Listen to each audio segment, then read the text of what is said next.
Alright, here we are moving on to the second part of the build. Both frames pretty much have all the details on them.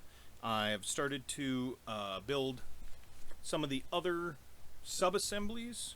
You may notice, for example, parts A27, A28, and A6, which leads to putting on parts H15 and E44 and H15 again on the backside, is in the lower right corner, already pre-built. I've taken parts C14 and B24 and put them together. They're right next to it.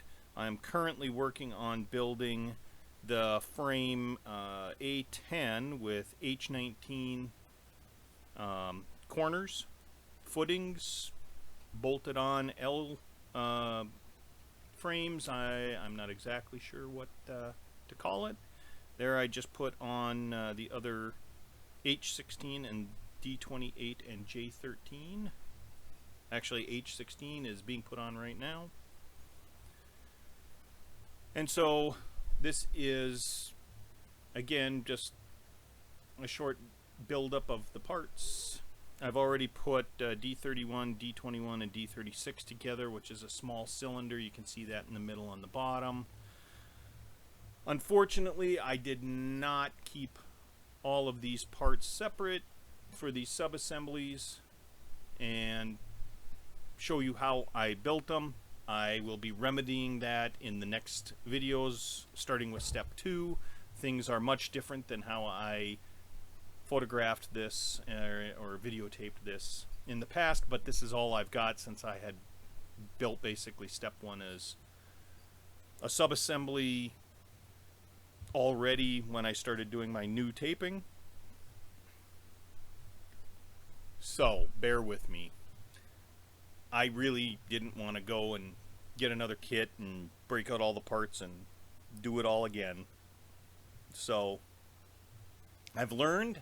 I'm hoping that in the next video with step 2 that you're going to be much happier with the way that I am doing things. I'm also doing all the discussion while I'm building the kit, and I think that you'll find that that will be more enjoyable, a little bit more sit down and watch the video while it's being built.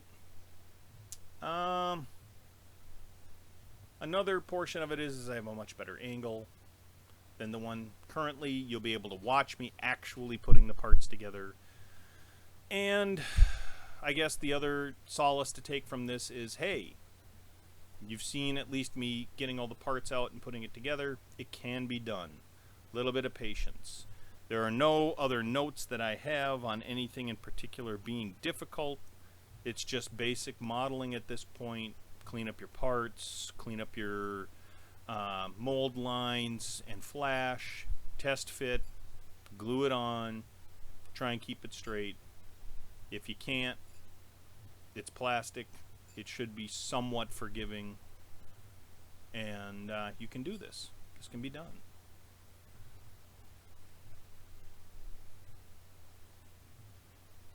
As far as putting the frame halves together, I did get a question about how I can do that and keep things relatively straight. Well, first off, the Hobby Boss kit is not terrible bad in how it assembles.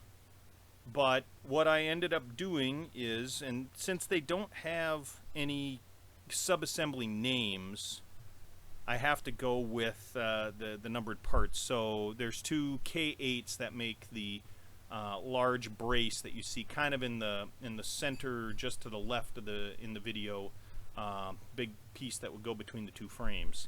So I started with that, and with part B5, which is that large lacking detail depiction of, I think it's the oil pan and maybe a transmission transfer case, something like that, gearbox. And then also the big part at the bottom right that I was talking about initially, A27 and A28 and A6, which is supposed to represent, I'm pretty sure, a transfer case, a gearbox.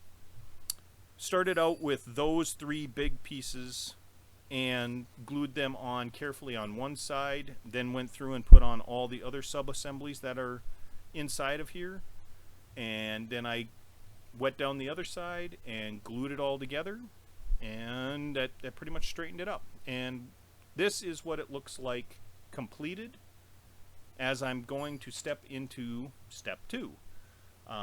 Everything is nice and square and level. I didn't have any problems, didn't have to use any jigs, so I'm pretty happy with how it went. So please join me for step 2 and see what you think of the new way I will be doing this.